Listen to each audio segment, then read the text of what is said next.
Бөөгийн шүтэн түүний зан үйлд авгалдаа гэх нэг гол шүтэн байдаг. Энэ шүтэн нь хүний нүүрний дүрхийг харуулсан үс гизэг, сахал эмэгсэлтээр чимэглэсэн, аманд нь сүүл өө хөмгүүлэн тамхи нэрүүлэн байх шүтэний мануул хамгаалагч хийж байх бэлэгдэлтэй шүтэн юм. Энэ шүтэний гол эзэн тухайн бөөгийн удмын нэг онго байх бөгөөд тэр онго өөрийн удам муксаагаан хамгаалan байх үргийг авсан. Мөнх тэнгэр дандгаа өгсөн онго байх ба улаачин биед буудаггүй. Шүтэн юугаа манан байх гол үүрэгтэй. Энэ шүтэний домгон. Эхнэр нөхөр хоёр бүү амьдран суудаг бөгөөд ганц нуган хүүтэй байжээ. Нэг өдөр эхнэр удган нь айлд залагдаад явсан хойгоор нөхөр зайрангийн тамхи дууссан тул ганц нуган хүүгийн гэртээ ганцаарнг нь үлдээн өөрөнд туулайн бас түүхээр ууланд яваад ирэхтэн ганц хүн усан дун нас барсан байж. Эхнэр нь эргэж ирж болсон явдлыг мэдээд харамсхан ихээр харамсан нөхрөө нь цээрлүүлэн толгойг нь амьд үлдээн бие зогцыг нь хүсэр хаян өөнөөс хойш бүх бөөнрийн шүтээ юг манан сууж байг.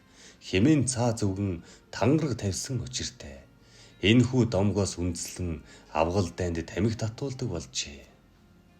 Манжиг өрний үед амьдарч байсан нэг гошууны ноён Манжин хааны чуулганд явхаар болж өөрийн шадар төрийн зайрангаан дагуулan явжээ.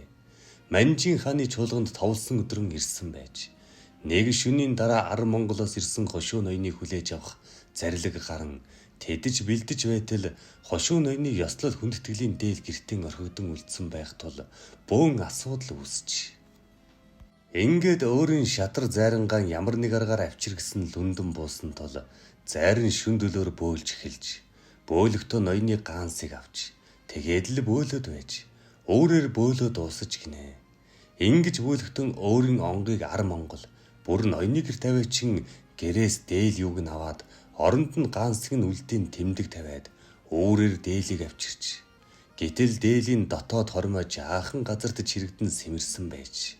Ноён яагаад ийм болов гэж учрыг асуухад таны дээлийн давж алт мөнгөөр бүрдсэн байсан тул даахад бэрхтээ.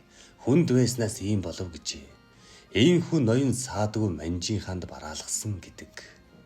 Одоогоос 300 жилийн дэртээ Засагдхан аймаг Зогтоо вангийн хотхойд хошуунд бөөгийн шигшлэг болсон гэдэг. Энэ шигшлэгэнд орсон сэргэлэн гэх юм уу, залтай гэх юм уу нэгэн онгийн хөөрснийг энд сэрүүлээ. Бөөгийн шигшлэг болно гэж өдөр товлогдсон, газар бүрээс бөөнөр цуглан, өдөртөн явуулах бөөнөр товлогдсон, галын шигшлэг хийхээр тов тогтоход зарим нь сандарч, зарим нь буцаж байсан гэдэг. Товлсон өдрөө тогтож 5 хантай гэрийн дайны урт цосгоод, шар досоор досолж орхиод маргааш өглөө манд хулаа нарнаар шигшлэгийн эхлэхээр болжээ. Шигшлэгт орох нэгэн зайрангийн ээж нь удхан байсан байна. Тэгээд нэгэнт хүний их болсон хойно хүүдэн санаа зовж, шөн дөлөөр очиж баруун хатвчийг нь сэрэг болгоод, усаар шавшиж, норгоод, мүлхэж гарахаар нүх ухаад хөвдөр дараад өглөө хүүдээ хэлжээ. Баруун хатвчин суугаарай гэж шөн хийсэн зүйлийн хэлж өгч гин.